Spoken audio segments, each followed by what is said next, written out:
You have the house under contract. You've scheduled and completed that inspection. Now it's time for everyone's favorite part, the attorney review period.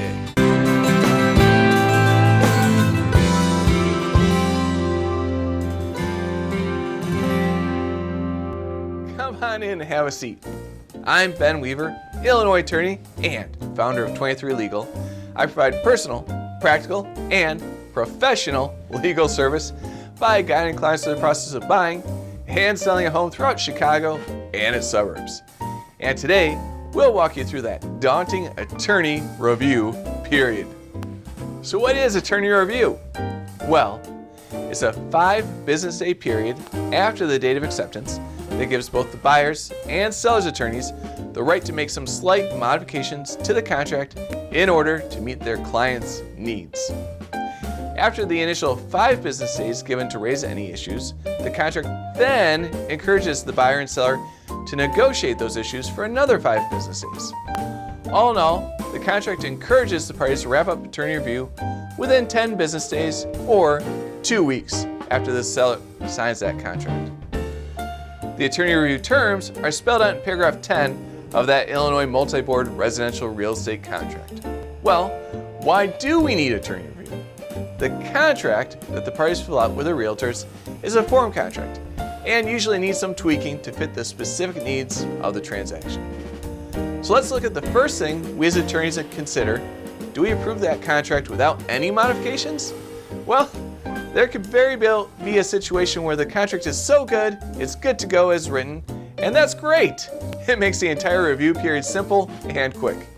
Now, let's look at the other extreme. Within the first 5 business days, if the attorney and the party they represent disapprove of the contract fully, it can be canceled without penalty.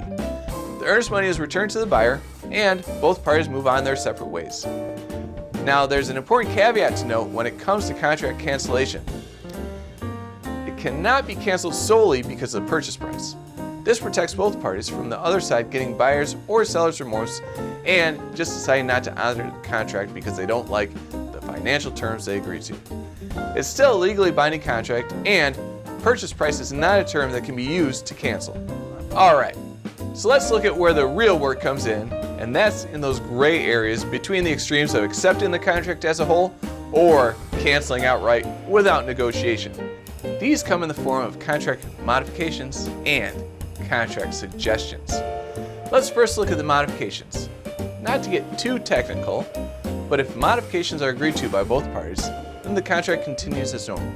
If these are not agreed to by both parties, the contract is subject to cancellation without penalty, and the earnest deposit is returned to the buyer.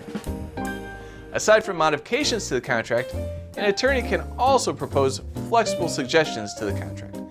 The difference being if both parties cannot agree to the suggestions, then the contract will carry on as normal and will not be subject to cancellation. Suggestions are helpful if the party is looking for more info on the house or the transaction. So what are attorney review issues usually composed of?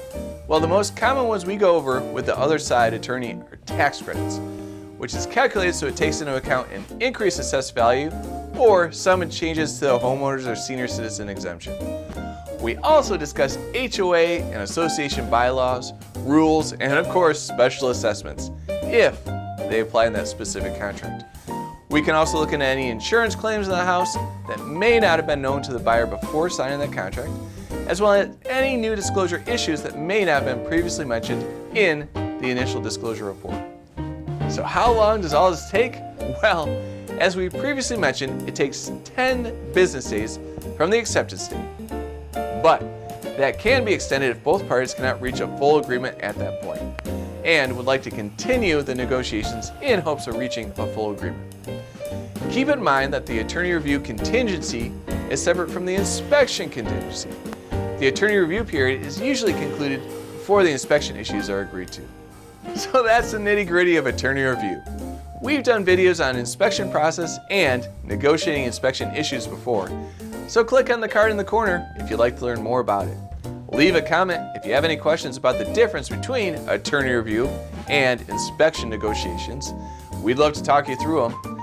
Like this video if you found it helpful, and subscribe to 23 Legal for more real estate law content. I'm Ben Weaver, open taking new contracts and clients, and I'll see you in the next video.